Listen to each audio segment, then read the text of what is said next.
tire wear, so you're going to want to see guys saving and maybe doing some other strategies. We have 2 controlled cautions at laps 100 and 175, so that's going to offer a couple of different ways for people to kind of try to play out their race, and kind of excited to see some tight bumper-to-bumper racing here at Martinsville.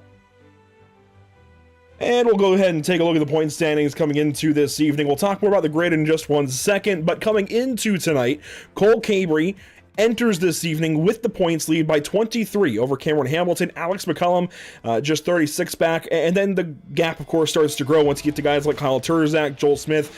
They're just a little too far back right now to really be in contention. I'd say 50 points is kind of that cutoff right now. We're about halfway. This is the halfway mark of the season.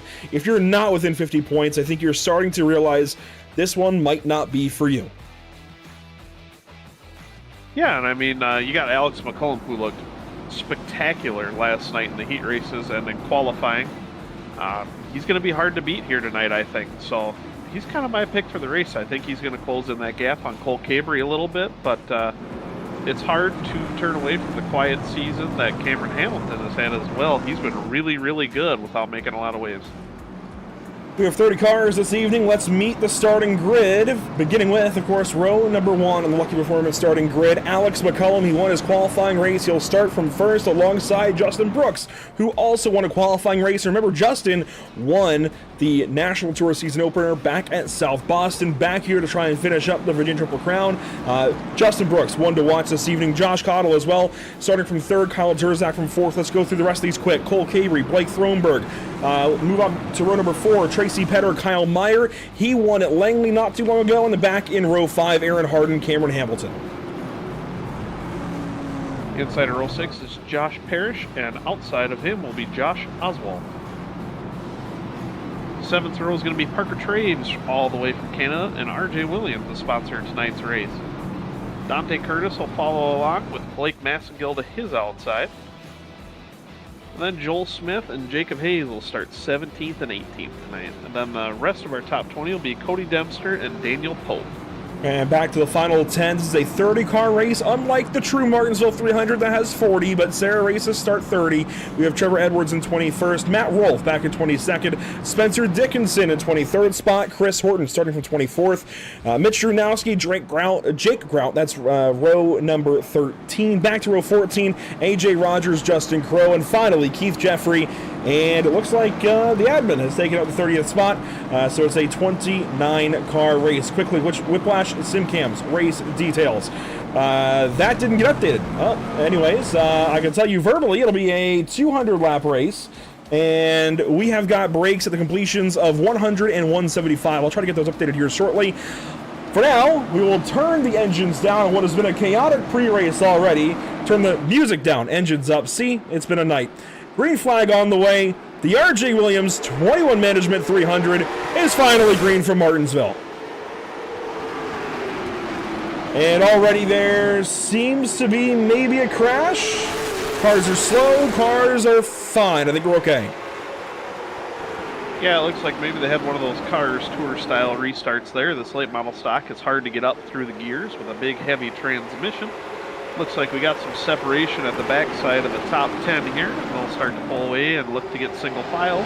First battle looks like it's for 4. Kyle Turzak will lose the 4th position to Cole Cabry. I let a couple of laps settle in here and then check out what happened there on lap 1 into turn 1. Tracy Petter in the top 10 in that Chevrolet SS works the inside of Kyle Meyer. You see that white number 77, that's Aaron Harden. He just switched numbers from the 85 to the 77 for this race and beyond.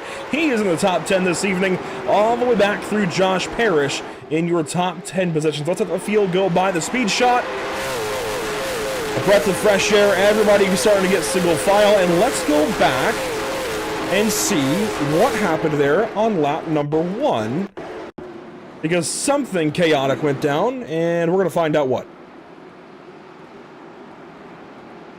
This is around, I think, where it starts, maybe just ahead of it. I saw, missed shift on the 17. I think that's Rogers, right?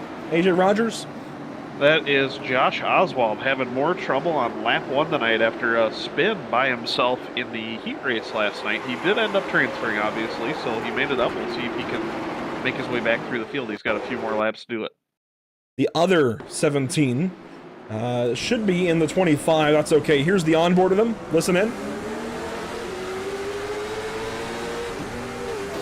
Yeah, I got caught between gears there. That is not what you want to have happen on lap 1 of a 200-lap race. In front of most of the field, and he's pretty far up there. Let's watch it one more time here from the TV angles. This is 10th place. This is not what you want to have happen this far in front of the field. That's 20 cars that can easily run in the back of you. And you'll see the chaos ensue here. Got tipped around by the 21 of RJ Williams himself. Parker Traves got a big piece, and that is just not ideal.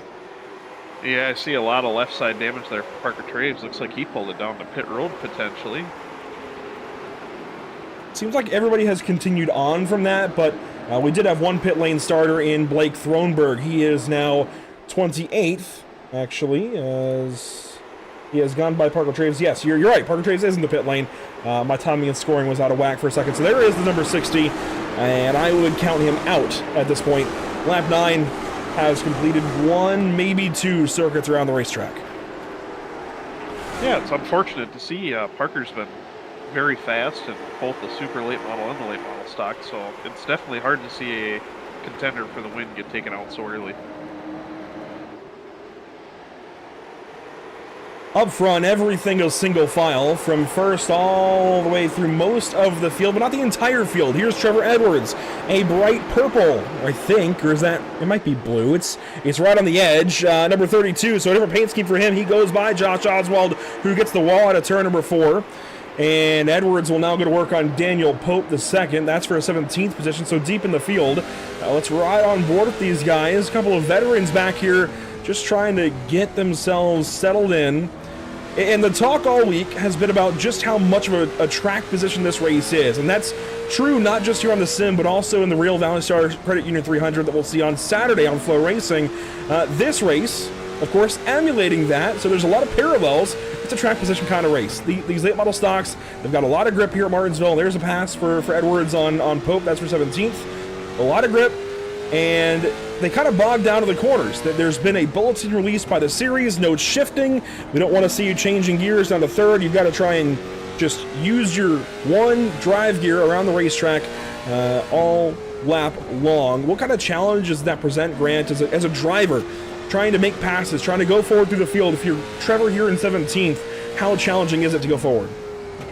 Oh, well, I didn't do too good of a job of it last night. Obviously, I'm not in the show tonight after trying to make it in, but you're going to see a lot of guys that'll be able to make a few mistakes, slide up half a lane or so, but it's really, really helpful here, honestly, if you do make a mistake, because the cars are so gripped up and so bogged down off the corner that, you know, unless somebody really is able to get the nose up to about the backside of the door, you can drive away from them on the straightaway if you get sent up to the top side. So you're going to see a lot of guys that'll try to save their tires a little bit here, I think, in the beginning, and then attempt to make some passes later on as some other people start to fall. That's watching Trevor Edwards back in the 17th spot. He's got a great view of this little battle between Cody Tempster, Blake Massagill, and Jacob Hayes. They work down the back straightaway. And I will say, it's early enough to say it here, or early enough to kind of go on this tangent. This racetrack looks fantastic. It recently got refreshed here on iRacing to match other tracks that have been refreshed on the iRacing.com sim in preparation for the NASCAR 25 title coming out very, very soon. This racetrack looks fantastic. That scoreboard tower there in the center of the racetrack looks really, really good. Very accurate to what you see at the real racetrack. And this angle, I think, really shows it off nicely. But as these guys do some battle here in the midfield, there is not a whole lot going on around the racetrack. I think you and I were talking about it a little bit pre-broadcast.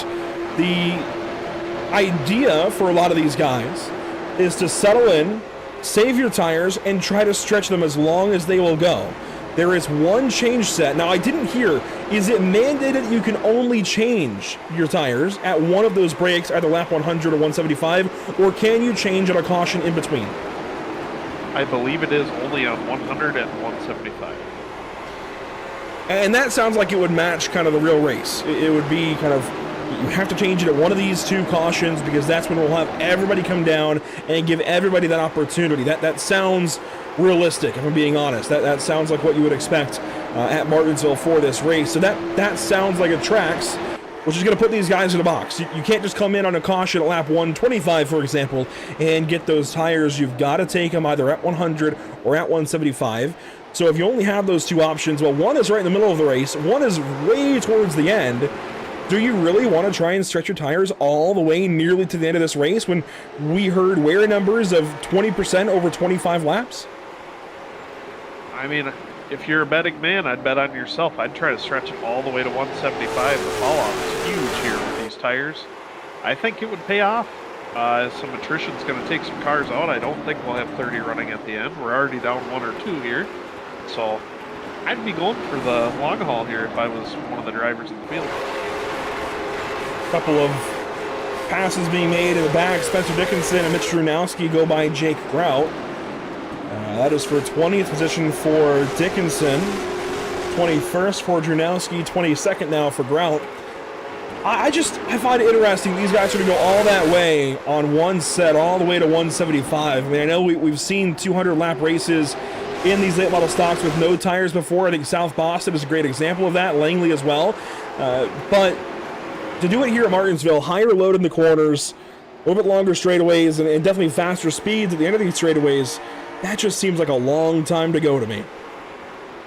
Yeah, I agree. It is a long, long stretch. You're definitely going to have to be really good at managing your stuff. If you're not a guy who runs a lot of long races, I think you're really going to struggle here.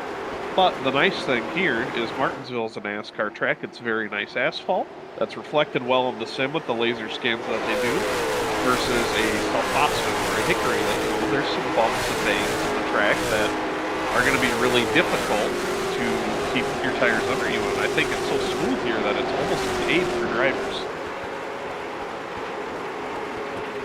So we'll see tires, of course, be a topic of the evening as we move on. Blake Massengill and Cody Dempster side by side here down the front straightaway. 25, now 26 laps into this race. Massengill down low, Dempster up high. This right ahead of Trevor Edwards, who we were on board with a little while ago, and is continuing to move through the field. He's up to 16th now, passing Jacob Hayes. You'll see here, too, this is a gaggle of 4 teammates here, so they're all on very similar setups, and you can see how hard it is to pass somebody right here, even on lap 30 when we're starting to get fall-off already.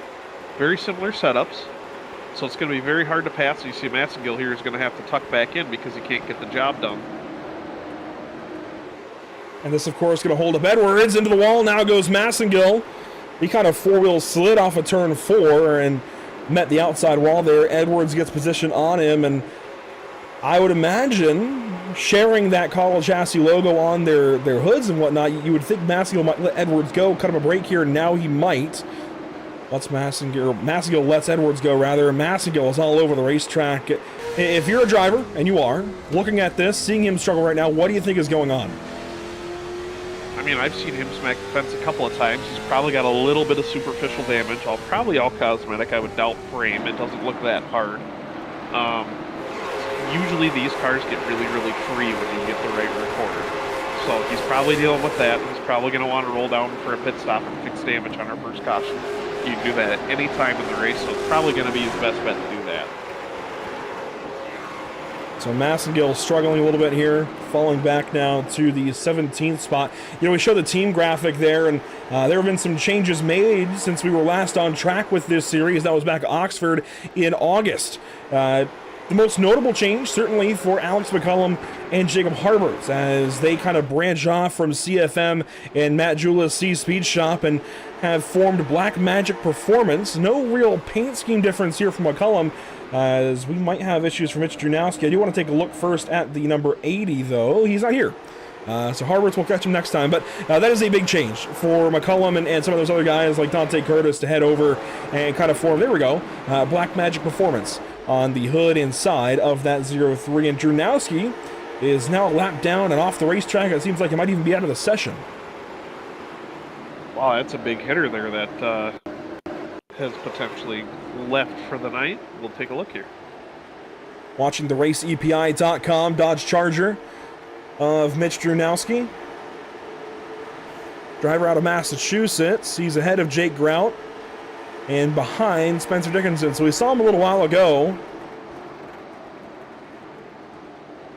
I heard some crunching while we were looking at McCullum and Curtis. I heard a crunch somewhere in the background. I wonder if maybe this was like an incident into the pit lane or something. No, this is a straight up network drop, it looks like. Oh, man, that is unfortunate. You never like to see guys with internet issues. That can really deter you from coming into these big races when you have that chance. Dante Curtis in trouble. This is in the pit lane, however. Exit of turn 2. We were just looking at him. Teammate to Alex McCullum. And he will get back going, but there you go. McCullum in the background, and Curtis about to go 1 lap down. This is a massive issue. Of course, we have a break coming up at lap 100, but we could go green all the way until then. So if you're Curtis, you might have to hold off the leaders for, what, 63 laps to try and make it there? Let's see what happens. Boys, that'll be tough after getting that right rear overheated there when you spin out. This is about a lap prior. This is down the back straightaway. Following RJ Williams and Joel Smith. Josh Parrish in the frame. Cameron Hamilton as well. Down into turn 1 here on RJ Williams. Caught the curb. Immediately around. Oh, man, what a tough break. That curb has bit a few people so far this week. And it's no joke. I mean, it can, depending on where you touch it, it can either shoot you straight to the wall or it's going to turn you around. Unfortunately, he got the worst end of the deal there on So problems for Dante Curtis. He will end up nearly 1 lap down once he gets the car righted and kind of continues on here. This is back to live picture now for Curtis. And there's the whole string of lead cars right behind him. Something we've not yet looked at. The Cody Williams Design weather update for today's race. 76.7 degrees in the air. 90 degrees on track. Relatively warm. I think the partly cloudy skies are helping hold some of that heat in. Humidity, about 56%, 56.5% there. Percent has been apparently doubled on that graphic. That's okay. Something I did update as well on the Whiplash SimCam's race details. Here's a look at it now. This is a 200-lap race. Brakes at 100 and 175. Grid has been set by heats yesterday, qualifying and heats. 1 change set. Cautions will count during tonight's race. Open setup, no fast fix, and 2 green-white checkers. We did see 1 overtime restart in this race a year ago. That was a year ago tomorrow. So we could very well see another one here tonight. And just the eye test here, Grant, I wonder if Dante, he's at least holding his ground. Has he maybe pulled a tenth or two? I mean, these guys, I'd imagine they're saving tires. It kind of looks like he's gained a little bit of ground on them, not by much. Yeah, definitely not much, but I think that the top 6 or 7 there that are in that lead pack, I think they're kind of letting it go. You know, we got 56 laps yet until the first break, so there's plenty of time to mount a charge if you want to get some spots here before halfway. I think they're just kind of calming down, and it's allowing Dante to maybe not fret so much and be able to put himself with a little bit of a bigger buffer between him and his teammate. He also entered that corner much higher than Alex. We'll see down here in 1. There again, he's way higher up the racetrack right now. McCullum much further down the racetrack, and I feel like Dante might just be overdriving it right now, trying to get away from Alex. Certainly looks like it is getting twitchy, that late center to exit there. Product of that big sweeping entry that he's doing, where Alex is kind of doing more of a diamond line there and makes the car a little bit tighter center and kills a little bit of center speed, but it usually plants it on drive off. Josh Oswald having some more trouble. I do want to take a look here and take a look inside the car and see. It looks like it's steering okay on the straightaway.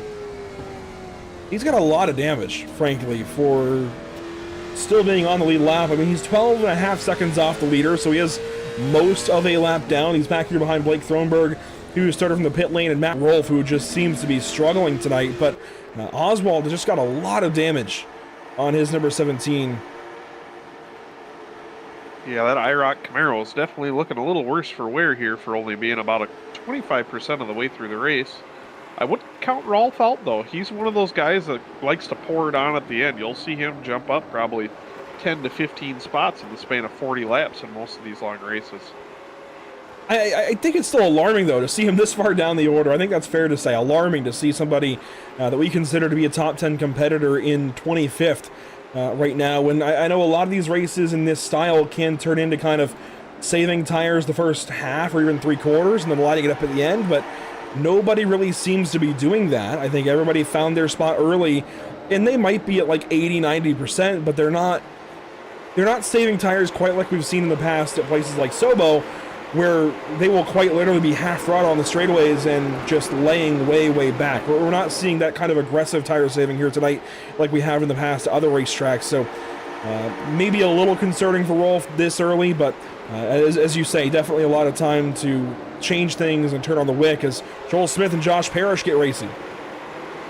Yeah, you're seeing a guy right now that he's definitely not afraid to use his tires on his body panels a little bit. There's some contact between the 24 and the 55. Looks like yet again sliding up into his door just a hair. But, you know, to make these passes here at Martinsville, you kind of got to get a little bit physical. So that's what we're going to see, I feel like, all night long, especially after the second caution. A little more contact there between these two. This is the battle for 10th position right now, and there's not really anything, to my knowledge, on the line for these guys at lap 100, other than just track position, which of course you want to have. What will be interesting whenever we see our first caution of the night will be the choose. As one car's around, we might have that first caution. We do. Jacob Hayes around in the back. Yeah, I want to see a replay there, but out of the corner of my eye, it kind of looked like a good old-fashioned stack up here. We'll see if Hayes can get it right in here. Oh! That's really going to hurt Dante Curtis. He survived all that time without losing a lap, and Jacob Hayes just backed down the racetrack in front of him and gave him that damage that you see now on the left front of that race car. That is suboptimal at best. That is definitely a big blow for the 03 team here. We'll see if he can get the car rolling down pit road here and maybe get some of that damage fixed up. Right behind the battle we were looking at, right behind Trevor Edwards, who runs now in 13th spot. This is Jacob Hayes and Blake Massigill. We saw Massigill struggling with the handle on that race car earlier. In this case, Hayes just got in the back of Edwards and stacked up, and Massigill really had nowhere to go. Yeah, that is unfortunate. You know, when you're riding in line like this here, can't really see that well with these solid spoilers and the high rear ends on these cars. So you're not really expecting a lot to happen, but when it does, it happens quick here. Look back at this one more time. This from high above, and you'll see the stack up happen in real time. They stacked up with really RJ Williams, then Trevor Edwards, then Jacob Hayes, and finally Blake Massigill, who had nowhere to go. And then I think the big problem in all of this, and really, if I was race control, the thing that would incur a penalty would be Jacob Hayes backing down the racetrack here in a second. Of course, he gets turned. That's frustrating. That's not good. But then he's going to go up the racetrack here and pull back down in reverse right in front of Dante Curtis and kind of stop there. And this will show he's already kind of done the damage there. Keep backing up. Get more out of the way, I feel. There's a lot of pit lane there to use. Absolutely.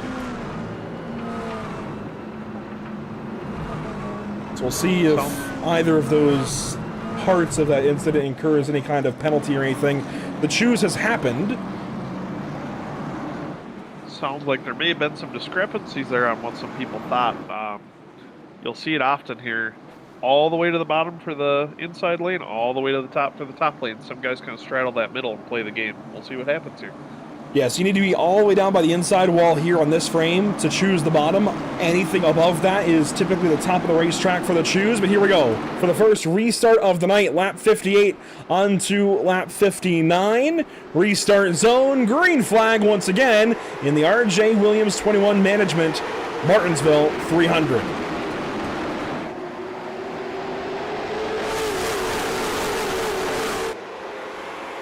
Big move from Petter down to the bottom lane just ahead of Aaron Harden. That is deep in the top 10. Lap completed there for the leaders now. Single file in your top three. Turzak down to the inside of Cottle. That's a big move for fourth. Big move there. We'll see if he can make it stick. That outside is pretty good for the first few laps here, especially in the cooler track temperatures. Looks like it's dropped about 5 degrees from the start of the race, so it's only going to get better and better for these guys. I wouldn't be surprised if it was even hotter when the race actually started. We checked in, what, around lap 30 or 40, and it was 90 degrees then, so definitely dropping as the day goes on. The ambient temperature hasn't even changed that much. It's just the track is cooling down finally after a long simulated day here on iRacing.com, so the track going to lose heat rather quickly, and the caution definitely helped that. Of course, having these guys slow down for a few laps definitely helped the track lose some heat, as Turzak will complete that pass on Josh Cottle. That is for fourth. Tracy Petter just in behind, but Kyle Meyer and Cameron Hamilton are trading blows back here for eighth. Your Langley winner right there, and then second in points in the 10 car, Cam Hamilton. Kyle Meyer looked pretty good this week. I'm not going to lie. He has a chance to get another win here in the National Tour. I like seeing that 88 car moving up through the field. Yeah, it's interesting. We have a split in this series. And we added an event. We'll take a look at it under the next yellow maybe. We added an event to this calendar. We'll talk about it later. But before then, we had 8 races equally between super late models and late model stocks, 4 and 4. Now we'll have 4 and 5, with super late models getting an edge. 5 races in the super, 4 races in the late model stock. And I'm noticing more and more as this series takes shape and we go back and forth between the cars, there are definitely certain drivers that are better in one car and better in the other. As that was a bit of a moment there for Parrish and Hamilton making some contact there at a turn 2. And it seems like Brooks, Meyer, they seem to be better in the late model stock, and other drivers might be better in the super late model. Cameron Hamilton did not have a great round at Oxford, but I would say he seems to be a little better in the super otherwise. It's interesting just kind of seeing the differences between who's in what car, or who's good in what car rather, especially since we had that even split to start the season. Now we're going to be a little more favoring the super late model. Oh, absolutely. I mean, they're 2 completely different cars to drive. This late model stock feels very low power, a lot of grip. It's very forgiving with mistakes until you hit the cliff, as we like to call it. The tires will hit a virtual cliff, and then all of a sudden you're holding on to the car all night long and riding it out till the end. Where the super late for Super Series and these few National Tour races, it's almost like you're running qualifying laps every single lap. The wear isn't nearly as bad, and it's just about trying to manage your right side tire temperatures. You want to usually keep it between about 15-20 degrees, so that's why you'll see those guys come and go throughout the race in Super Series. A nice battle here between Matt Rolfe and Keith Jeffrey. We're nearly to lap 70. So we're closing in on lap 100 break. This is the battle for 17th on the racetrack. We have one more to look at briefly between Dante Curtis, Justin Crow, and some others. Curtis down the racetrack here, looking to the inside on Chris Horton, who will find the inside there. Horton making the jump over to Cottle Chassis, it seems. I see that logo now on that car. I don't think I saw it last time he ran, so something to note there for Horton. Crow looks to the inside of Curtis, but Dante, I notice, there's a crash now for Keith Jeffrey. He's around. Caution is right back out. I just wanted to say, I noticed Curtis is still on the lead lap, so he was given that lap back by race control, it seems. Let's see what happened here with Keith Jeffrey and Matt Rolfe.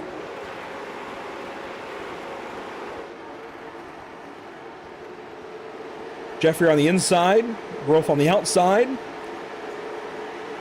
Matt got the wall, and then Thronberg ends up just barely hooking the 88 car. Yeah, it looks like he was trying to make a move down and just misjudged it a hair. That really fights for the 88 car. That's one of our provisionals coming into tonight, so he got a second chance, and it looks like it might already be squandered. Squandered, I like that word. There you see it for Thronberg, just trying to make that move down to the inside, maybe, of Keith Jeffrey. I can't tell if he was trying to go below Jeffrey or just try to push him by Rolfe. Either one would have been valid at this point. I mean, you see Rolfe get in the wall, get back down underneath him. Just ended up hooking the 88 car around, and I gotta say, Jake Grout did a great job of pedaling that race car not to run straight in the door of Keith Jeffrey. Let's watch this onboard.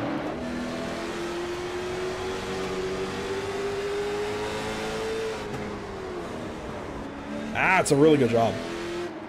Grout's one of those New England youngsters that's used to the rough and tumble style of racing that you kind of get out there with the ACT Tour and everything like that. So it's kind of cool to see him getting some finesse. He's developed a lot as a driver in the past couple of seasons. I think you can see it. I definitely have noticed he has gotten a lot better the last couple of, well, I'd say the last year, last handful of months. He's definitely gotten a lot better, making fewer mistakes, and there's a lot of drivers I could say that about as we get our second choose of the night. First one that we'll see here, McCullum low, Brooks up top, Cabry low, Cottle up top, Terzak and Petter split row 3.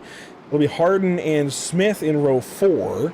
Meyer and what looks to be Dempster in row 5, splitting low and high. So that is the second choose of the evening. We're quickly rocketing towards the halfway break here at lap 100. That'll be the first opportunity for these drivers to really make pit stops. Of course, you can come in and get damage repairs at any time, as we're seeing that for Blake Thronberg. There's the field behind him. He's going to try and get out ahead of them. He will just do so. But as far as tires or anything like that, you got to wait on, or at least it sounds like you need to wait on the lap 100 or lap 175 break this evening if you want to get new rubber. So 25 laps to go in the opening half here of the RJ Williams Martinsville 300. Here we go. Around turns 3 and 4, back around to the restart zone to get this race restarted for the Impel Motorsports National Tour. Green flag once again here at the paperclip.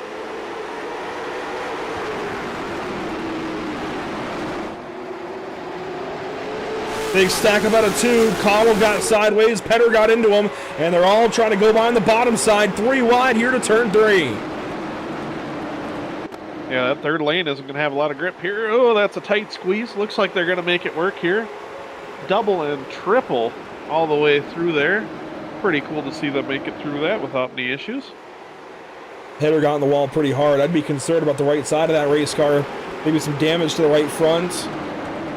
It's not like we've seen in the last couple of seasons of the BRB Racing League here on Pit Stop TV where you bend a toe link. Instead, you just bend things, A-frames and such, whatever it may be, inside the race car, and that's really hard to get unbent on a short pit stop like you'll have here at Martinsville. There's not a lot of time to get it fixed. No, absolutely not. And out front, it looks like Alex McCollum's not holding anything back, setting a new fastest lap in the race. Right behind him.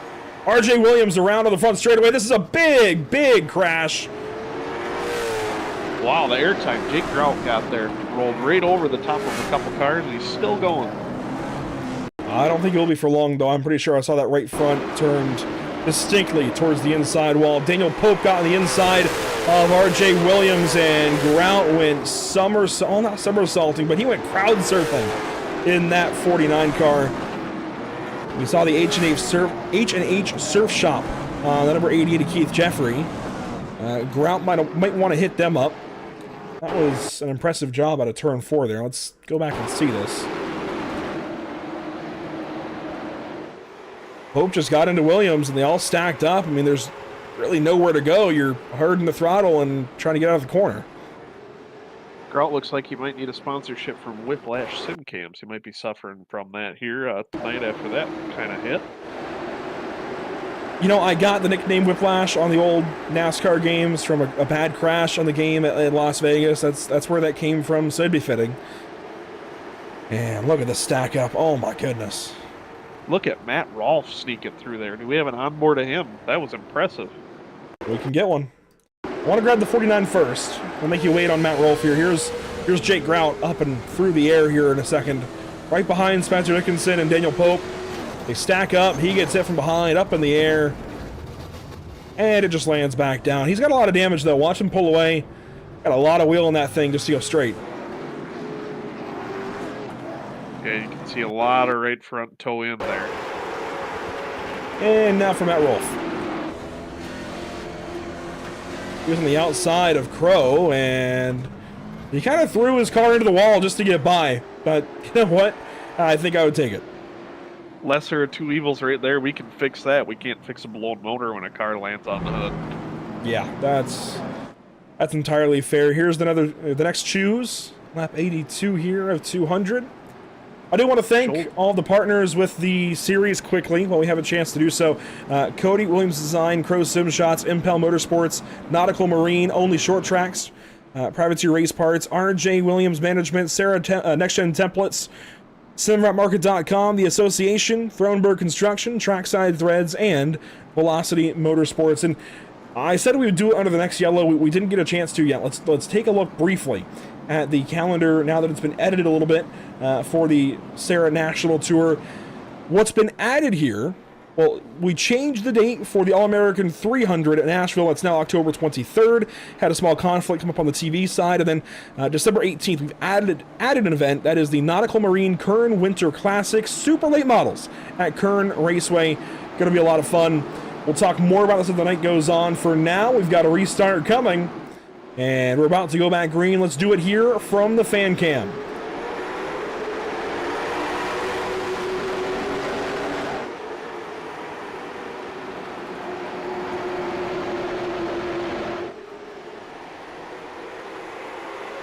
Watching these guys do battle. First lap off the restart. Around 3 and 4. That's a big pass right there for Cole Cabry. He's going to get his nose ahead of Justin Brooks. Not clear yet, Grant, but to even get ahead there at the line is huge. Oh, absolutely. Looks like he held him out a little bit wide there. Now he's giving him a big berth of room. Still fighting hard, but I think that the 54 might have this one. We'll look out on the right side here of Cabry's machine. Just 15 to go now until the first break of the evening. McCullum fastest, a 19.6. There's battles all over the racetrack, but this battle for second just gets sorted out. Cabry takes the spot. Brooks will have to settle for third. Somebody really making hay on the top side tonight is Joel Smith, and then also the other 24 car, Cody Dempster. Both went from the 5th and 6th rows on the previous restart to this last restart, rows 3 and 4. So they're making use of that lane choice. There you see Smith on the outside of Aaron Harden in the all-white 77. Kyle Meyer kind of stuck on the inside underneath Cody Dempster. So those two 24 cars, as you mentioned, moving forward on the outside lane. I think that's definitely something, you know, if I were to enter a race like this, obviously I could never run a race of this caliber, but if I were to enter a race like this, I would probably want to make sure my car can handle the top side and be quick on the top side of the racetrack specifically. Of course, I'd still want to be good on the bottom, but I would maybe set up specifically to run on the outside because everybody, it's Martinsville, you know everybody's going to want the bottom. So if you can make the top side work, you're going to have something most of the field does not. Absolutely, and I mean, you're seeing it here. They're holding everybody at bay here on the bottom side. Some of these tires, as they get worn, it's going to be a little easier to pinch these guys on the bottom and stifle their runs. I think that's what Joel and Cody are both doing right now. Joel Smith trying to get clear of Aaron Harden. That would be for 6th position. He's done a fantastic job of working forward in this race. Let's see, Smith started back in the 17th position, up to 6th here, as his nose is ahead of Harden's. For Dempster, it's from 19th up. So they have literally followed in lockstep formation on the outside lane, it looks like, 24 after 24. Dempster now up into 8th currently, following Joel Smith through this field. Looks like Trevor Edwards in that Barney purple number 32 here. He's not real sure which lane to go. Top side's starting to move. I don't know if he's comfortable up there yet. Haven't seen the 32 make a move up there yet. You can kind of see him straddling that 1.5 groove, waiting for an opportunity.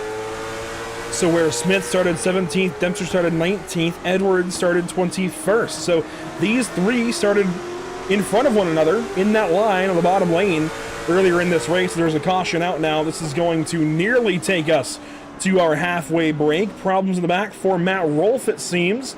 RJ Williams also seems to have some trouble. And it seems like it'll be mainly those two. I'm mixing a lot of words tonight. I promise I have had no beverages. But man, I am all over the place. But here's Rolfe and Williams, just a tap in the center of the corner. That's really easy to do. And I've talked about it in past races, Grant.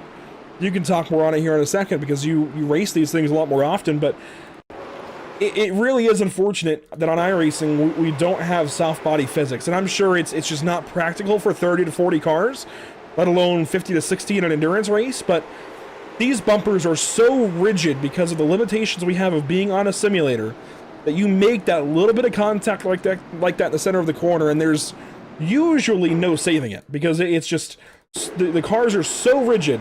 RJ barely hits him here in the center of the corner, and Matt's wrecking. Oh yeah, it's pretty awful with the late model stock in general. The hitboxes are just, like you said, so rigid, and especially compared to like the super late and the street stocks where you can kind of get away with putting somebody on your hook pins a little bit and driving away. This car, for whatever reason, is just very, very harsh to you the second you get a tap, and you can see it right there. It was not very hard of a hit. I'd be hard-pressed to even blame RJ and say they did anything wrong. That's just the nature of it, as we have a lot of pit stops happening. This is, it seems like, serving as the halfway break. What are you hearing from Race Control? Race Control said that this will count as our first controlled caution here. We're a couple laps shy. They're going to extend the caution here, get everybody situated. Looks like we got a lot of the front runners following that lap 100 pit stop strategy, and it looks like maybe a couple stragglers that may be staying out, trying to fight for some fresh tires later on. Horton and Thronberg stay out, along with, well, Rogers now is headed down the pit lane, so he might have been under the wrong impression initially. But Rogers has come in. Thronberg and Horton have stayed out. Now, Thronberg, I wonder, did he mistakenly take his tires early? I believe that's a penalty if you take it early, so I hope not. But he's already going to handicap himself if he took them, say, 20 to 30 laps older tires than the rest of the field will have here. Horton will stay out. He's been down the pit lane as well, and he's been down the pit lane for, let's see, 19.08 seconds. Again, I wonder, there's not a good way for us to tell. Unfortunately, the tire sets do not get transmitted here as data that ATVO can process, so there's no way for us to really tell. But I wonder if either of these two drivers took their tires early by mistake or intentionally. Maybe they didn't know. I mean, I'm not really sure, but neither of them coming in for service under this caution, which serves as the halfway break this evening. It looks like we'll go back green exactly on lap 100. While these guys choose and whatnot, let's take a look once again at that new schedule. This is the updated Impel Motorsports National Tour schedule. Really, again, the big change is just adding that December 18th race. How do you feel about that? Super late models, Kern Raceway should be fun. I might be one of the least favorite fans of Kern ever. I can't figure out how to get around that track, so I can't say I'm too excited about it. I'm excited that SARA got another sponsor to come on board and another big race, and for the championship round too. That's pretty cool. I'll probably be back here in the booth with you because I feel like there's a very small chance I make that race. Sounds good. Well, that's a look at the Impel Motorsports National Tour schedule. At some point, under another caution, we'll take a look at the newly revealed Pierce Fleet Service Super Series schedule. That was revealed last Friday. For now, we're back around to the restart zone, and the green flag is high in the air, racing once again now into the second half of the Martinsville 300. Here we go. Had a new leader there for just a split second, but it looks like Alex McCollum's going to take it over on the top side there. He might be cleared by the exit of turn 4. McCollum working the top side to his fancy. Nearly has Thronberg cleared. These two are teammates. I do wonder why Thronberg didn't let him down, but hey, it's Thronberg's race to run as well over at Black Magic Performance. These two now controlling the field. Another one that's had a very quiet night. Kyle Terzak rolling up into the third spot on the top side here, fighting Chris Horton. We'll see if he can get down to the bottom here before the top side starts to go away with these fresh tires. See Terzak point his car to the inside lane and just kind of following behind Thronberg there for now. Thronberg, again, it's hard to say if he's taken tires yet tonight, but the last time he was on pit lane was about 28 laps ago, so if it was then, he's got 30 or so lap old tires. I'm not going to accuse anybody of taking their tires early. We're just theorizing here. I just don't know. I mean, he didn't pit out of that caution, so it surprises me that he's hanging right on the back end of McCollum now as Cabry and Horton fight. That won't bode well for the 22, I don't think, if he did mistakenly take them early. That's going to be another tenth or two of fall off compared to the rest of the field there by the end. So hopefully he's just being way smarter than we realize, and maybe he'll take some later on at 175. Maybe he's already taken them. Who's to know? Yeah, I almost feel like taking him early would be a self-penalizing kind of deal because you're just going to lose more and more time as the race goes on. Taking him between 100 and 175, that is where you might need to crack down. But watching a battle now between Horton and Brooks, a big hit there between those two. Brooks trying to get by. Horton got him in the left side door that time. Horton now falls back to Joel Smith, and where Thronberg is holding on to second, Horton has fallen like a rock. Yeah, Horton seems to be struggling just a little bit. You know, new team, new feel on the setups. It's going to take a little bit to get used to it here. He's a new house driver at Cottle Chassis starting this season. He just got added, so I'm sure that he's looking for a little bit more grip right now. Looks like he's a little free on exit, but maybe it'll come to him. I'm actually really glad you clarified that, because when I said that earlier, that I thought he was new to have those logos on his car, I wasn't totally sure. I just felt like I hadn't seen him on there before, so I'm glad you clarified that. It makes me feel a lot better. But Horton, he's doing a good job now that he's kind of settled in. I think got a few laps under his belt, but when the green flag dropped for this restart, man, he dropped big time. From the top 3 down here to 6th position, still the top 10, so if he can keep that up, that's all right. There's a big one in the back. Oh my goodness, big one. I see Daniel pulp around Keith Jeffrey again. No caution yet. No, there it is. Oh my goodness. Matt Rolfin, his 3rd caution of the night, looks like. Unfortunate for him. He's been trying to keep the nose clean, but people have had some other ideas tonight. He's just getting caught up. And that was the other part of being back there in 25th so early in the race is that's a look at it for Jeffrey and Pope. It just starts between them, and there's, oh my gosh, Spencer Dickinson. Big hit for that one-of-one Dick Chassis machine, that number 6 there. Let's take a look here from the drones and see what happens down in 1 and 2. Keith Jeffrey did just tell Race Patrol he will take fault for that one, so. Pope did leave the bottom open on entry, and Jeffrey tried to stick his car down there, and it just closed up in a hurry. We'll get everyone pile in, especially Spencer Dickinson. Rolf trying to get that car turned around, and that's a big one. It's unfortunate, you know, he came up a little bit, threw it in hard. Pope came down just a hair. Really not much more than a racing field. It's just unfortunate that it took so many cars.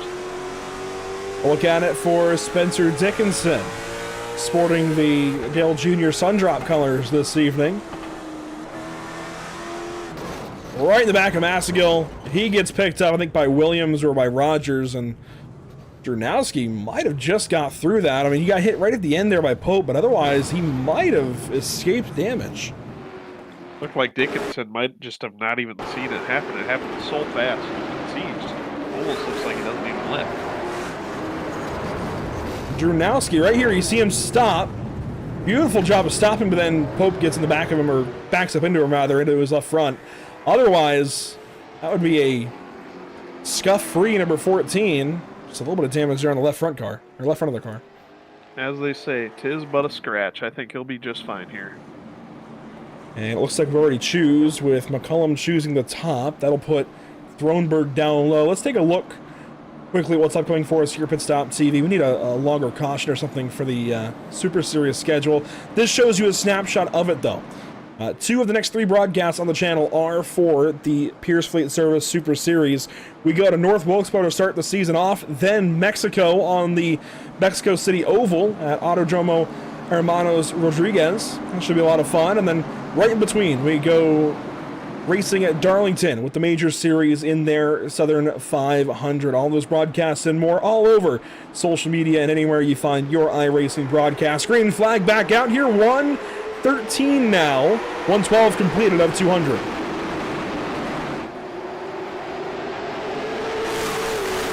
Kind of surprising there. McCollum chose the top side for the restart as the leader. That's the first time that's happened tonight. Looks like Thronberg will clear himself in the second there as McCollum gets clear, and the battle rages on for third on back. Yeah, really good fight down the front straightaway. Terzak trying to get down in front of Cabry. It did not happen. Horton is there once again. Brooks was looking somewhere. And we mentioned one of the younger drivers in the field, Jake Grout. He's really come about lately, has improved a lot in the last calendar year or so. Kyle Terzak is another one of those drivers that is on the younger side, definitely wide-eyed and bushy-tailed, makes mistakes, but has made a lot fewer mistakes as of late. He's over at the RKM group, Ryan Kuhn Motorsports, and while we don't see a lot of Ryan anymore, we still see a lot of his group. Well, as I'm talking about him, that's not good. Yeah, just got a little bit excited there. Looks like we're all going to keep it straight, keep it green. That's all right, but that'll definitely be something that's addressed in post-race by Matt Rolfe and the official team. There's a lot going on, so we'll check out Dempster here in a second. He was trying to save the race car down to 3 and 4. Turzak looks to the inside here of Horton, crosses all the way down the racetrack, and he sends Horton to hear a who on the outside of the racetrack. That was a really big hit, I feel like. Thankfully, yeah, Horton saved it, but... Not real sure that was a great move. Probably just quick thinking. Maybe that he thought Chris was going to leave it open here. As you can see, I don't know here. I mean, that was a pretty late dive in, unfortunately. Yeah, that's awfully low to still be in what I feel like is one of the opening portions of this race. We still have a long ways to go, but let's see what happened to Cody Dempster back here. The 24 car on the outside just got loose. No contact from behind. He just got loose. Looks like Cam Hamilton there avoided disaster. You know, these cars get jacked up real easy. He made a smart move there, rolling out of the gas. Dante Curtis trying to come back, has made a comeback now to the top half of the field as these two race for 14th position. Dempster and Curtis. Hamilton there right in behind. You know, we've started doing something recently on social media, particularly over on Facebook, because that's where you can kind of react with multiple kinds of reactions. We've been doing this post each week with our normal NASCAR style series, the BRB Racing League, and we've extended that over here to the SARA National Tour. We'll do it for the SARA Super Series as well, but it's who you got, and it's just picking two drivers who we feel like have a chance to win, and then the field. You have that opportunity. You can react however you want to pick either one of those two drivers or the field. I nearly put Hamilton in there because he's second in the standings and is still looking for that first win. He rides here in the 15th spot now as he's passed Dante Curtis. Of course, he has that really popular Super Series win from Hickory a season or two ago. But I just feel like he keeps getting so close and just kind of backing his way into really good runs. I want him to win. I just don't know where it's going to happen. I agree. He is so close. I'm pretty sure nobody in the Super Series for Midfield or the National Tour field, for that matter, has anything negative to say about Cam. He is a stand-up guy, really clean racer. We're all rooting for him to get a win and pop off some really strong runs here.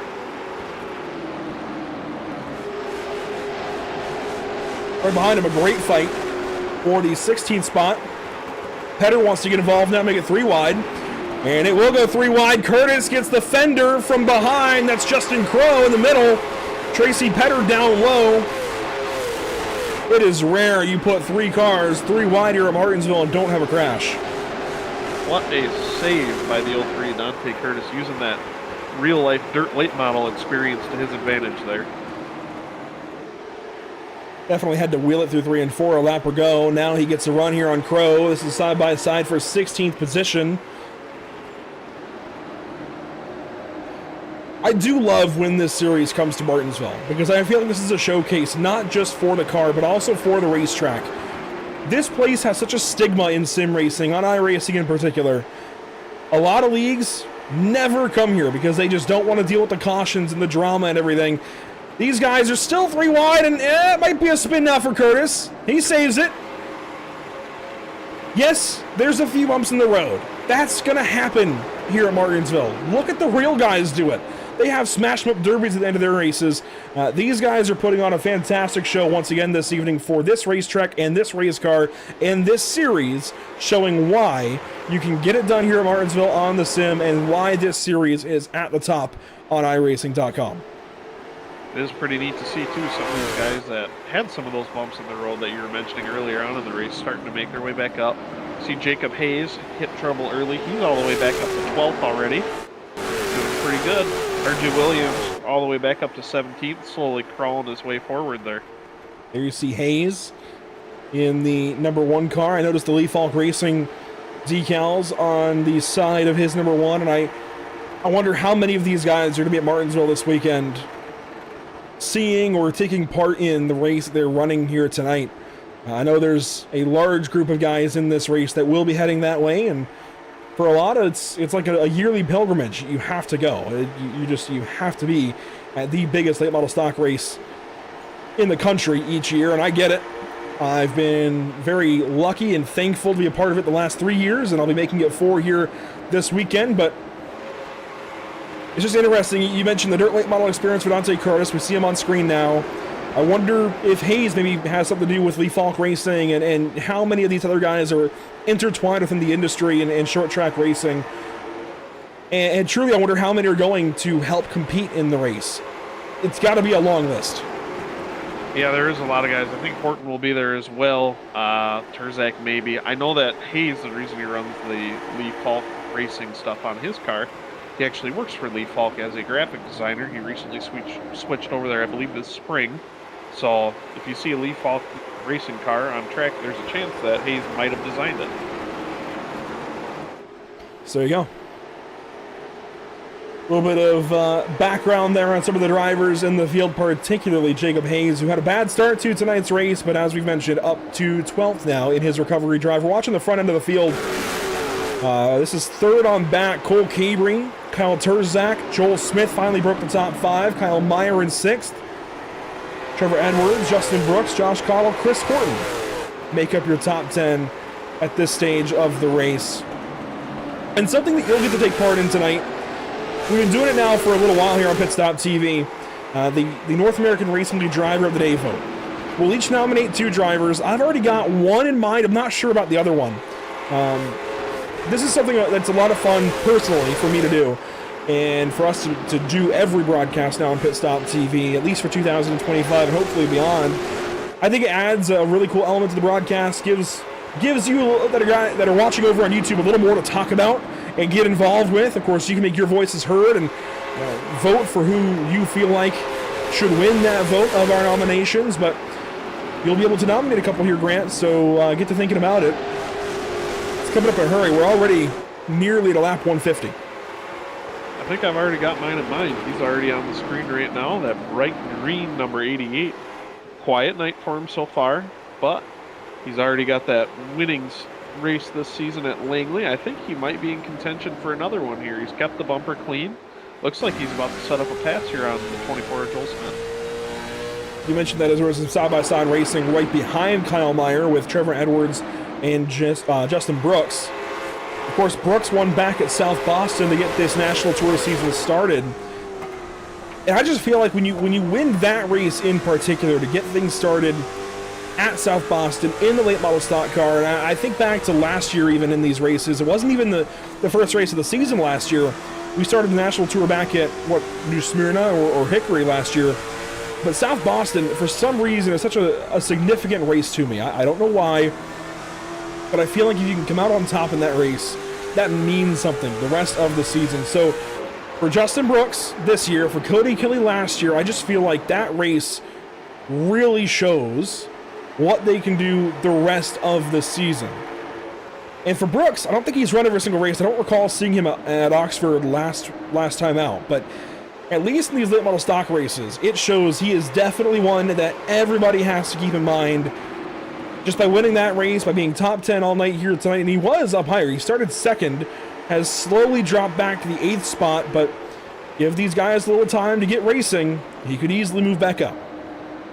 I am kind of surprised that he is as far back as he is. Usually he's a go-getter. He's out front, chomping at the bit to be in the lead or right on the bumper of the leader. So it is a little weird to see him this far back.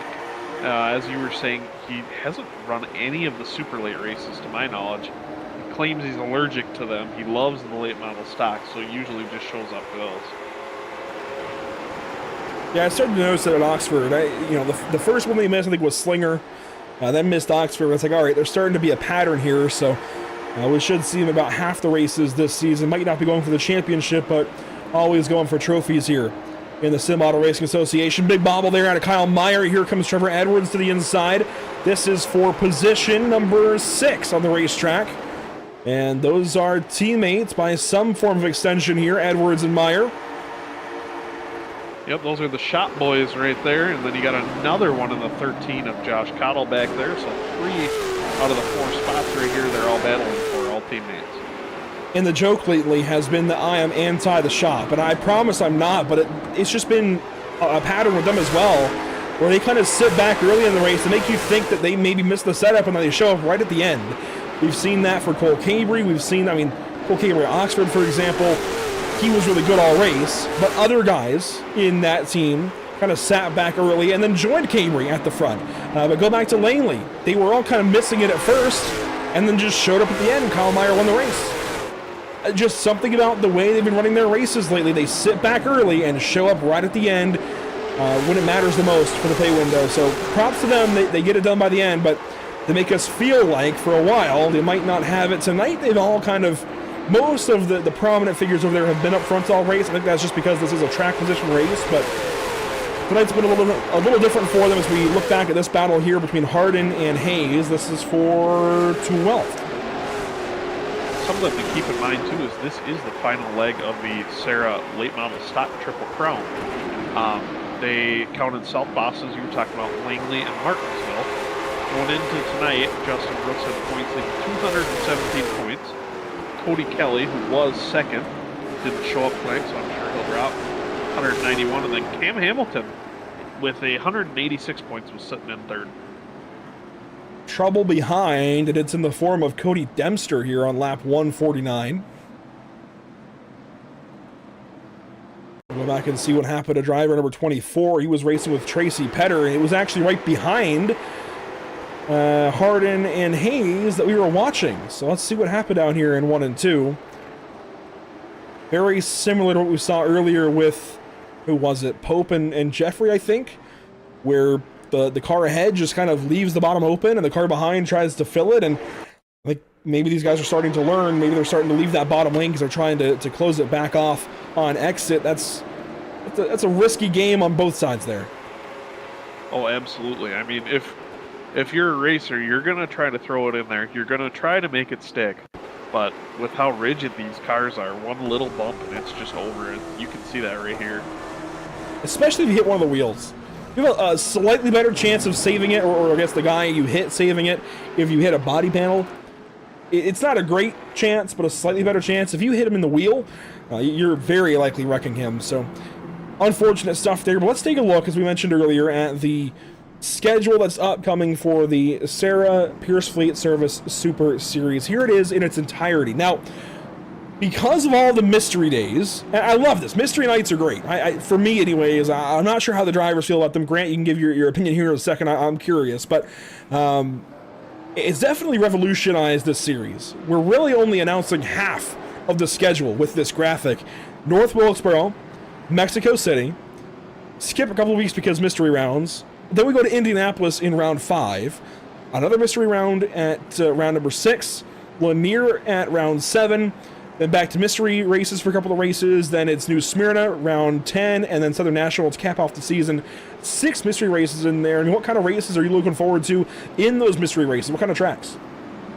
Oh, I'm all for mystery nights. I think it creates a lot of comers and goers.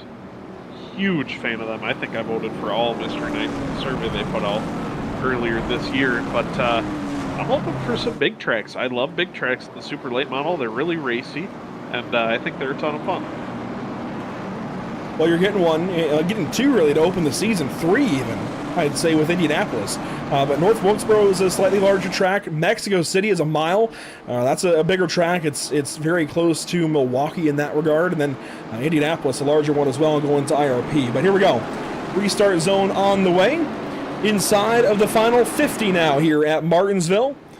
Lap 154 will be underway when we cross the stripe, waiting on the restart. There it is, green flag once again. McCullum up top, Thronberg down low.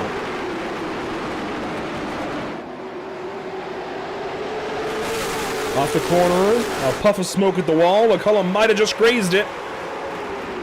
Cabry, a really good run on the top side. I think he realized Thronberg was going to keep choosing the bottom. Went top side this restart. It's working out so far. Couple of best friends right there in the 1 and the 54 working the top side. Different teams, but same mentality there. They're both going for a win. and they have been the top of the food chain here in the Sim Auto Racing Association for at least a year now. They have been the two to beat, trading wins back and forth. There's been a few different winners here and there. I mean, Cameron Hamilton, Kyle Meyer, Aaron Johnson all come to mind between the National Tour and the Super Series, but for the most part, it has been McCullum and Cabry at the top end of this league, series to series, for at least a year now. They run first and third currently. A great battle behind, though. Joel Smith, Trevor Edwards. Edwards dives in deep there in 1 and 2. Looks like Edwards is starting to find his groove here. Doesn't seem like it's going to be too little too late here. Battling for a top 5 spot if he can get around the 24 here. Then it's not so much easy sailing if he gets around him, but I think he's got a piece for it maybe. He is looking a lot better than he's looked in a lot of races lately, I gotta say. Trevor Edwards, this might be the best he's looked in one of these races in a long time. Yeah, we have a running joke that he's always the fastest car at the end. He might actually be right on that tonight. Looks really, really good, honestly. Car 32 trying to move forward on the inside here of Joel Smith. They stay battling. Next one, look how close they are. Contact there into 3 on the chip, down into the corner. Meanwhile, Justin Brooks has a great view. He's on the outside of Kyle Meyer. These guys just watching, trying to figure out which line is going to move forward. Edwards loose. Got a lot of big run for Joel Smith there. Ooh, 33. Brooks tucks right in on the bumper in the 32. Back to the onboard here out the right side of Edwards' car. You see Joel get the run on the straightaway. Edwards dive back down to the corner, try to get some ground made back up, and then back up on the straightaway again. Smith gets the run. Rinse, repeat. Big thing here is how long will the 33 be able to wait behind them before he gets antsy and tries to make a dive and shoot it 3 wide. We're seeing some blocks in the back. Only about 14 laps away, coming to 13 laps away from the next break and forced caution. It'll be an opportunity for everyone to come back down the pit lane. Of course, these guys have mostly all taken their tires. Maybe we saw a couple of guys, take rights, or I'm sure they all took rights actually. But maybe they come back in for lefts. I don't know. I doubt it, but if you're in the back, maybe. You want to see the definition of anxious. Look at Justin Brooks right now. Looks faster than the 2 in front of him, but unfortunately right now, nowhere to go. And Trevor and Joel are just door banging every straightaway. I felt like they're almost playing some side draft games each time on the straightaway too, just getting into one another, kind of pulling the other one back. And they dive down here in the corner, they stay off of one another.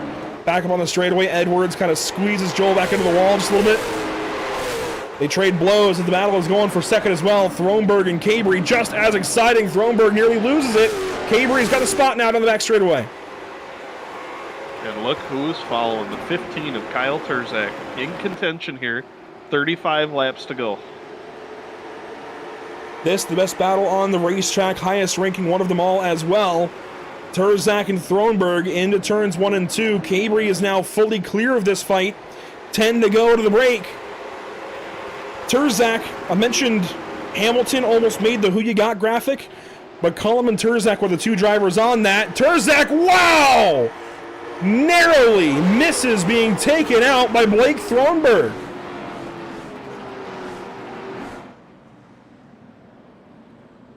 We just found a new lucky performance, lucky break of the day, and it comes for Kyle Terzak. That was so close. Race control has made the call. Lap 167, we're going to count it as our second controlled caution. Interesting. Here's the replay of the incident between Thronberg and himself, really. The inside wall, maybe.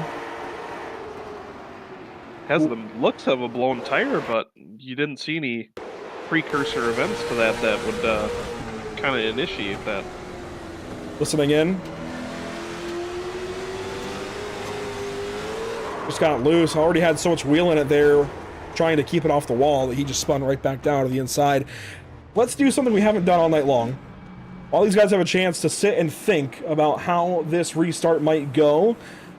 This is the final controlled caution, final guaranteed caution of the night. Let's find somebody to talk to. And you've liked Kyle Meyer all night long. He sits back in 8th. I try to, you know, it's late in the race. I don't want to talk to somebody that might get a top 3 because we'll talk to them at the end. Let's talk to Kyle Meyer here and see how he feels. He is the most recent winner in elite model stock in the SARA Impel Motorsports National Tour. Kyle, how does the car feel? Your 8th here, final guaranteed caution of the night. Do you think you can get up there? I don't know, man. It's extremely hard to pass. It's all just down to inches, literally. What's the difference between yourself and some of your teammates, maybe, since you've got Josh right ahead and then Trevor a couple of cars ahead? What's the difference that you feel like you might have on them? Have you made any, you know, small adjustments to the setup? Are you driving it differently? What's going on? No, we haven't made any adjustments to it. I've been pretty committed to the bottom, but the top seemed to be better right there. I'm not really sure what the game plan is going to be here for the last 20 or so, but we'll go give it hell. Well, Kyle, best of luck. It seems like we're coming back up to 1 to green. We'll let you get back to it. Hopefully we'll talk to the end. Yes, sir. Kyle Meyer, potentially one more restart to go. I say potentially one more, Grant. I think it's likely we get a couple more, but this could be the last one. Well, I have a strange feeling that business is about to pick up in body panel sales right as we go green here. I share that feeling. You see the 7 cautions for 30 laps. They have all been for cause, as the 2 brakes have been kind of combined with a caution for cause, so that we did not have to throw another caution just a couple of laps later. So props to race control there. Here we go. Alex McCullum, Cole Cabrey, front of the field. Restart zone once again. 30, now 29 laps to go at Martinsville.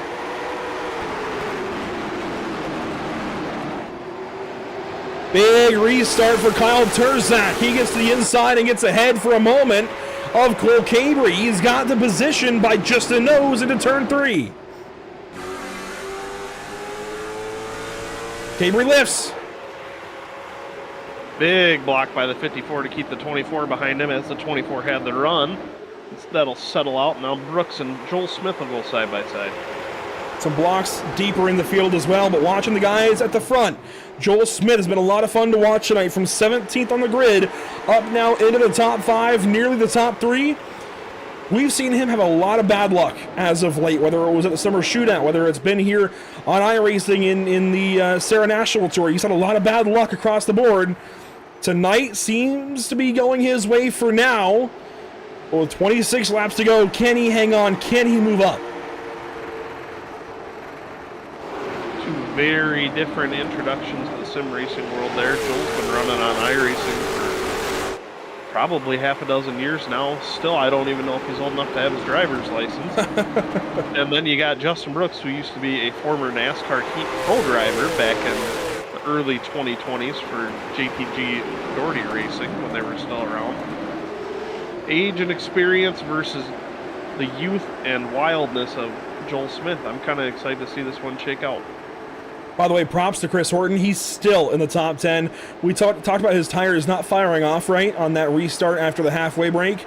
Once everybody else kind of plateaued and it became a smaller discrepancy, he has really hung on to things. Still in the top 10. He's in this picture. He's actually 6th. He got back ahead of Trevor Edwards. That is a great feel-good story there for Chris Horton. He's hanging on as the top 10 is coming down to Josh Cottle, Aaron Harden, and Kyle Meyer. Those are the final 3 drivers in the top 10 currently. And look at that, up ahead. We missed it when we were talking about Smith and Brooks. Change for second. Terzak has moved up to second spot. There's a caution. Big crash on the outside of turn number 2, and Blake Thronberg seemed to be part of it. Jacob Hayes, though, pays the ultimate price here. He might be done. Yeah, a lot of left side damage there. I saw him roll across the track there in the peripheral.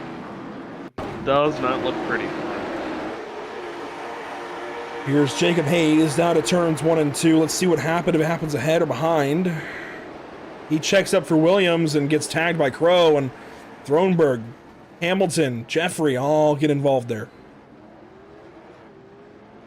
It's turning into a series of unfortunate events here for Cam Hamilton. He's trying to have a strong points night, but these issues are not helping him, and they're none of his doing.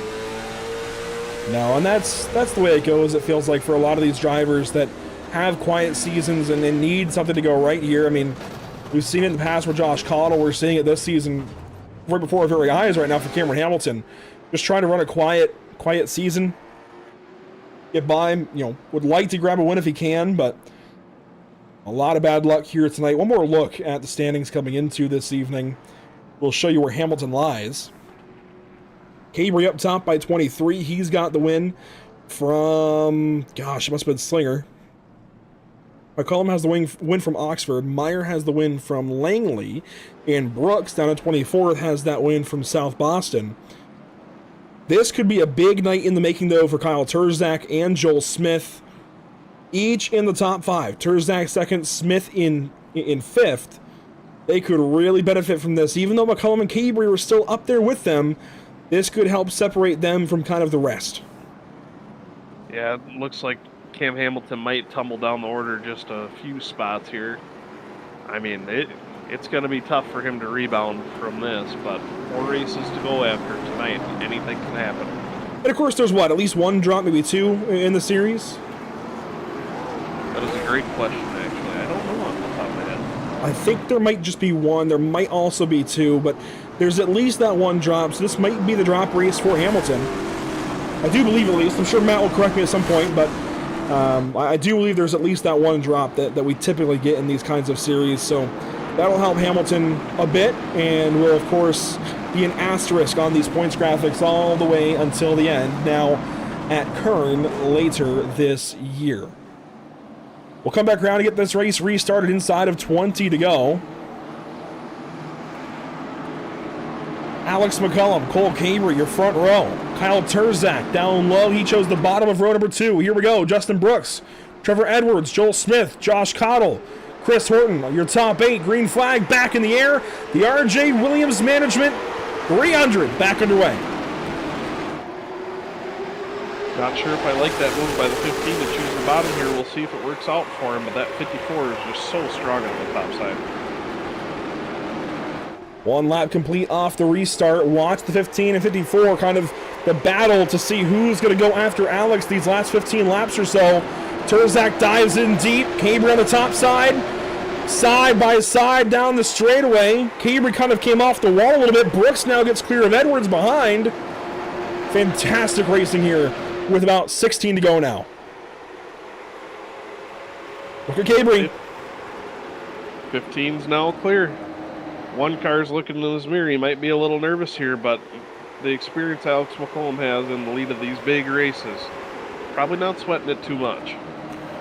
No, he's done this so many times at this point, even just here on Pit Stop TV for the small snapshot of his iRacing career. He has done this so many times, race after race. I don't think he's worried at all about Kyle Terzak. Unless Terzak gets to his bumper and physically makes him aware that Terzak is there, I don't think he's going to be worried about him at all. That's just the thing.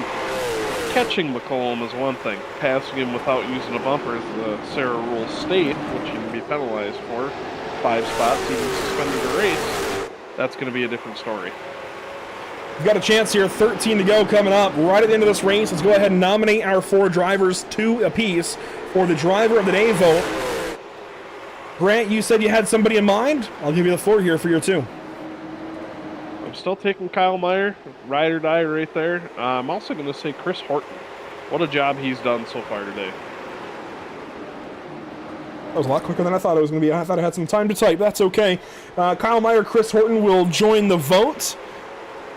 I'm going to have to take Kyle Terzak. He's done a really fantastic job. I promise, though, I'm going to try to avoid Alex and Cole. They're just so good. I'm trying to pick somebody else in this race who's been impressive. And I wanted... Over 15 spots gained. Yeah. I think it's going to have to be Edwards. I wanted to go Jacob Hayes, but he's fallen back lately. Trevor Edwards, as you mentioned, up 16 spots. Yeah, I think it'll be Trevor Edwards on my my other nomination here. And I'll get that vote live here on YouTube as we speak. 10 laps to go here at Martinsville Speedway. We're down literally to the nitty-gritty. And this thing could go green to the end now. We could see a straight-up duel between your top 3 or so. Alex McCullum has led every bit of this race to this point. Literally every bit, aside from those handful of laps where his teammate, Blake Thronberg, led. 187 of 191. It's been an absolutely dominant performance for the newly founded Black Magic Performance. I'm sure Jacob Harberts is somewhere smiling ear to ear watching this. And the story from McCullum last year, he led 202 of 203 laps. The only lap he didn't lead was led by Josh Cottle during some pit stops. So this is a very similar story, rinse and repeat for McCullum this year. Dominate the race, start up front, dominate the race, only lose the lead due to some pit stops and whatnot to a teammate, take it back over, run away to the end. Kyle Turzak now has 7 laps to try and spoil that. It's going to be 7 very difficult laps to try and run him down. Last I checked, it was 4.5 tenths. Now the gap looks like it goes down to just under 4.5 tenths. So he's even with him, but I don't know if he can catch him. I'd like to see a battle for the lead here, though, before the end. Bottom of your screen, you see a few things. Right on the bottom in the center, you see the lap comparison. Last lap for McCullum, a 19.795. For Turzak, a 19.822. Bottom right of your screen, you see the gap between them as it is live. That lap, Turzak was just a little bit faster. 5 to go.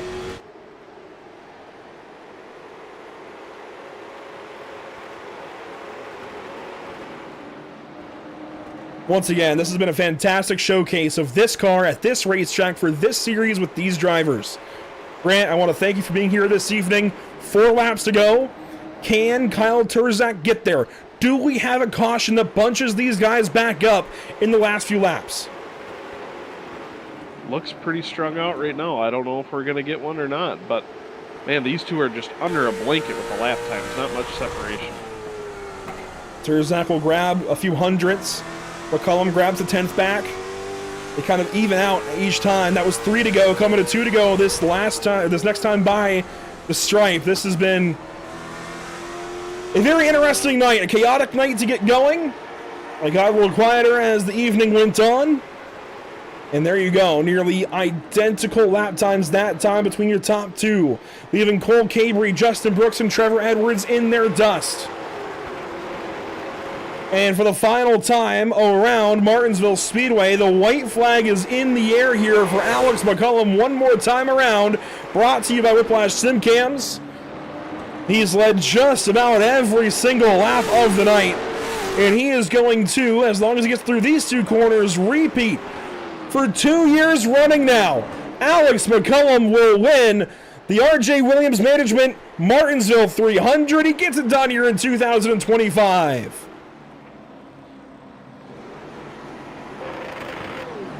Dominant performance by the one-car Alex McCullum. Question to be asked after a run like that tonight: can anyone stop him going into a brand new season of Super Series? Yeah, this is exactly the time that you want to pick things up if you're Alex McCullum.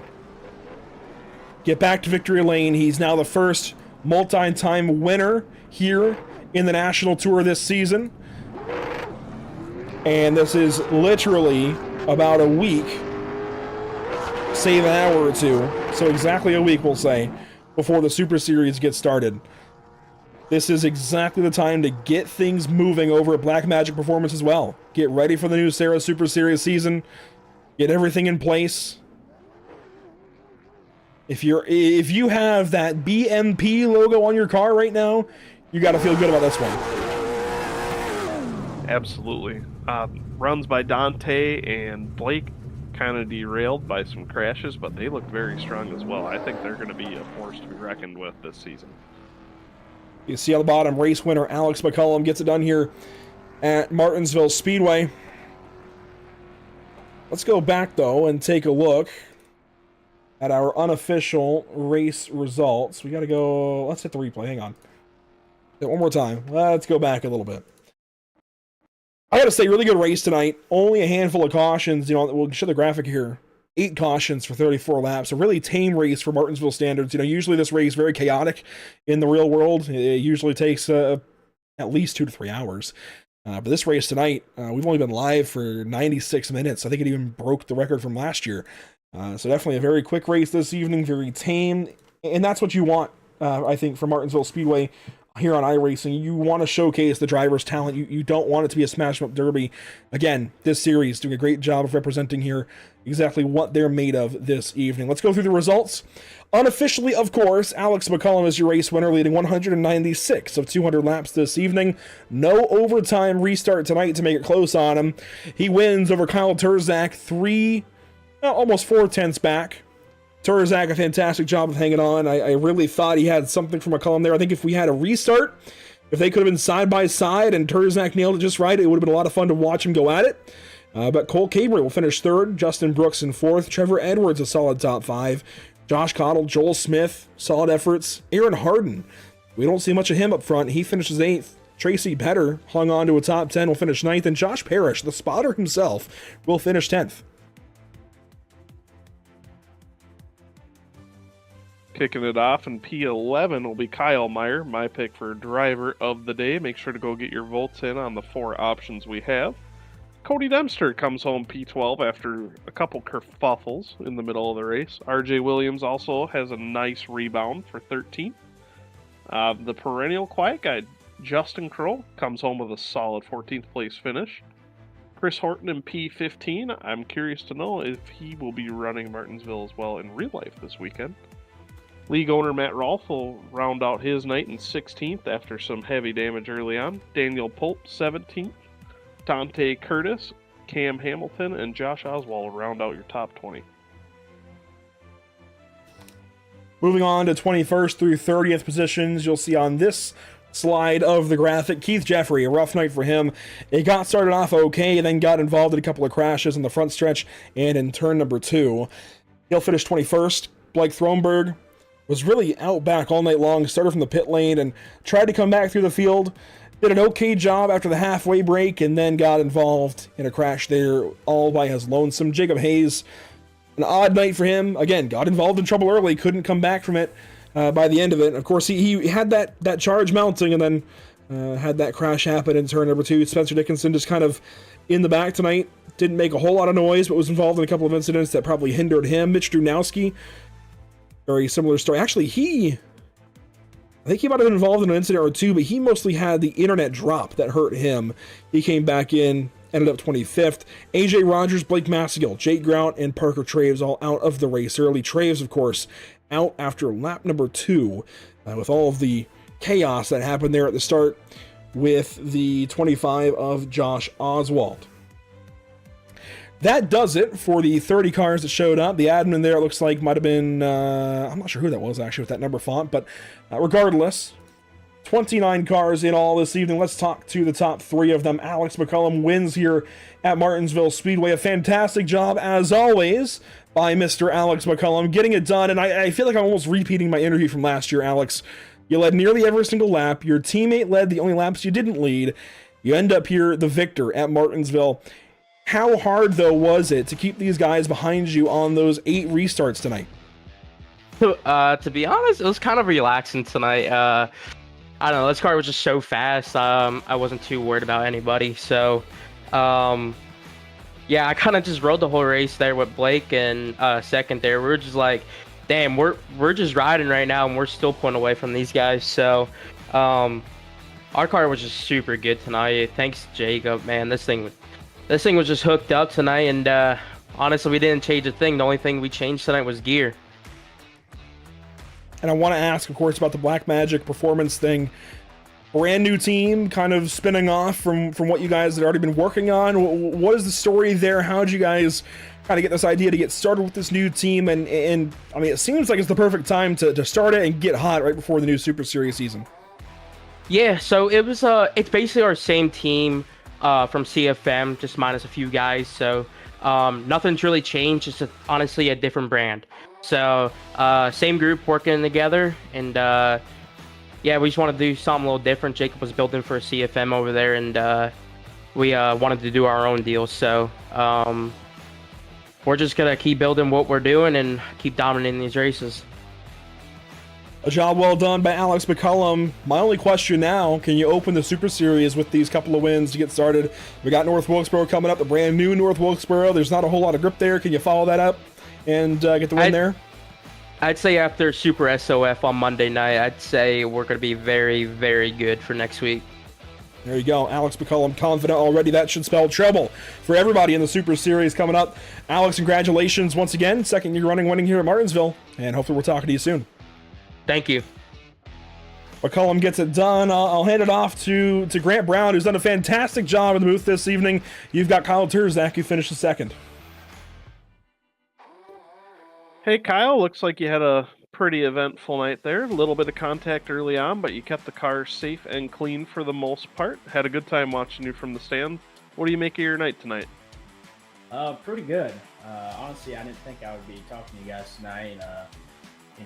Ryan built us a set, and I went to work, and I found out what it needed, and it was pretty good. And I knew that first stage we just had to, keep the rears on it and not get loose. And after that second stage, I knew that Blake and Horton stayed out, so I knew that was going to be a factor coming into play. And it was, Thornburg was behind McCullum, making it work, which I was really surprised about. And Horton with that unfortunate incident. I have to go back and look at that, but we had a really good car. I was really happy with it at the end. Staying up with McCullum and just racing for the win right there. So I'm pretty happy with the result. Good points day, and hopefully we can come back to Nashville and have the same result. Absolutely. I saw on those lane choices, went a little bit conservative, gave the 54 the top side on the front row. Is there anything you might have changed about the way you did that, or do you think that it played out about as well as you think it could have?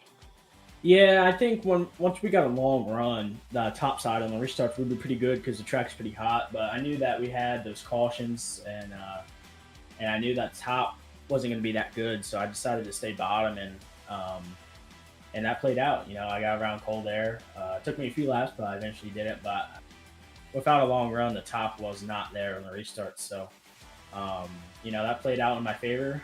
I was choosing the bottom there and getting around Cole. Good to hear. Is there anybody you want to thank before we roll on over to our third place finisher? Yeah, I want to thank Arcane Sub Shop, Corey Bodie Designs, Hot Shot Photography, Turzak Race on Facebook. You guys for broadcasting, Matt for putting this on. Great event. It wasn't racy, but we had a lot of fun tonight, and hopefully we can have the same amount of fun in Nashville and even more. Kyle Turzak gets it done this evening, second place, and in that driver of the day vote has a chance still to win that vote. You certainly appreciate his time. Move on down to third place, Cole Cabry in the 54 this evening, who was the winner last time out at Oxford a handful of weeks ago. Tonight, Cole, a few spots shy of first. What was going on for the 54 car tonight? Oh, we were really good there at the start, and I'm just not the best in these late model stocks, but we make it work and we salvage points when we can. But I just wasn't too good after that pit stop. I maybe missed an adjustment or should have done something a little different, but we got a little snug there after that in that second stint, and just couldn't do much with it. You mentioned not being as good here in the late model stock. Grant and I talked earlier about drivers definitely favoring certain cars. Justin, for example, only runs late model stock races. We see some drivers be better in the super. It seems like you might be one of them. Why is that? I just feel like you can drive the super a lot harder, and it's more driver dependent. These things are like champ cards going around the track. So, and you can kind of see with the racing, there's not a whole lot of racing with the super. We're able to, move around and really fight for the spot. So, and like I said, I just love the super. It's so fun, and a lot of throttle control that comes with it. And Cole, this, of course, kind of fires back from Alex's gun, if you will, as far as the championship goes. You lead coming into tonight. He gets a win here, though, at Martinsville. How do you respond coming up with Nashville in October? Well, is that a super late model race or a late model stock race? That'll be a super race. Then I guess we'll just see when we get to Nashville. But no, I think if we just keep on the super late models, I think we'll be fine. The late model stocks is just it's not my jam, but we make do with what we got. Still a solid race for Cole Cabry here this evening. A quiet one maybe at times, but third place. Job well done for Cole Cabry. Cole, thanks for your time. Hopefully we're talking to you soon. I appreciate it. Thank you. Cole Cabry gets it done in third place tonight for the shop. He's their leading driver, and they have a driver leading the driver of the day vote. Still some time to vote over there for Kyle Meyer, Chris Horton, Kyle Turzak, or Trevor Edwards. We have one more driver to talk to briefly. That's going to be Justin Brooks, as Justin wraps up the third event in the SARA Virginia Triple Crown, and it's something that is very highly regarded, really in all of late model stock racing. You completed here this season. It sounds like, per Matt Rolfe, that's got to feel pretty darn good, especially as somebody who is, quote, allergic to the super late model. Oh yeah, that's a nice way of putting it. We'll go with that. Yeah, I really am not a fan of Martinsville in the late model. This is honestly my first time I've ever set the car up here, because every time I've watched the race, everybody was always shifting. I said I didn't want no part of that, but coming into this race, I was leading Triple Crown, had a healthy lead, and I was like, I'd be stupid not to at least try and go win it and just give it up, because I don't like Martinsville. So put my setup making shoes on and got to work, and we had a pretty good piece, especially the first half of the race. I tightened my car up a little too much when I saw the track temp before the race, a few degrees hotter than what I practice in, and I figured with so many cars on the track was really going to heat up. So I put a little bit too much cross in it and made another change as well on the shocks and all, and it hurt me a little bit in the center, and after halfway I didn't loosen the car up enough, and I was shoving the nose in the center, but I had really good, really good drive off, so I could roll the top and actually pass people up there. It was almost impossible to pass, but we can make ground up there. So now you're kind of a champion of this kind of mini championship, if you will, but looking forward to the next late model stock race. That's coming at Southern National later on this year. I want to say December 4th. We have a little bit of time before we get there. Is there anything that we can do to con you into running a super between now and then?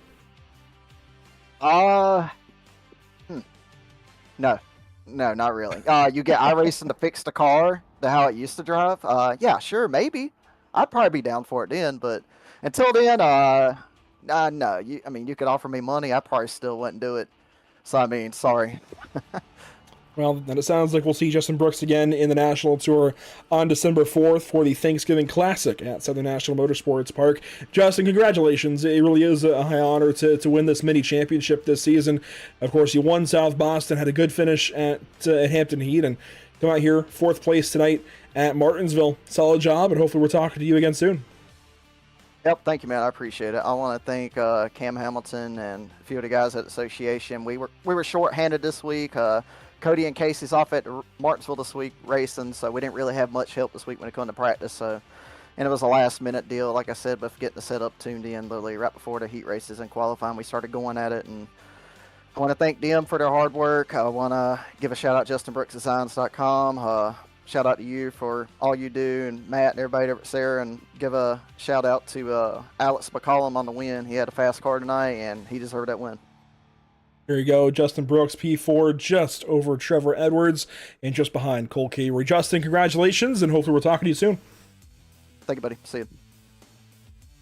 Justin Brooks, really good job here tonight. He gets it done there in the 4th spot, and that means we can go ahead and take a look at who will win tonight's Driver of the Day vote. I'll end the poll over on YouTube, and I think this is pretty rewarding. I really hope this driver is happy to see this, because Trevor Edwards is going to win the North American Racing League Driver of the Day vote over on YouTube today.